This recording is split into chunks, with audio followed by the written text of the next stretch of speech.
So years ago we had a restaurant, an Italian Greek restaurant, Mediterranean style, and you know, meatballs is something that, you know, everybody likes meatballs. They like lasagna, they like Italian eggplant, you know, Parmesan.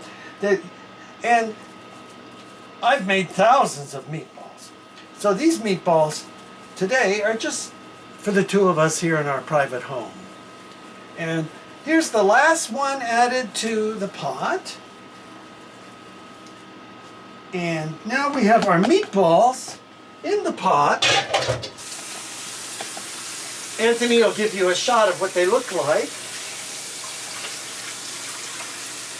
And I've rinsed my hands off, so now always remember to rinse your hands in between each of your steps. So in go the meatballs into the slow cooker. You close your lid.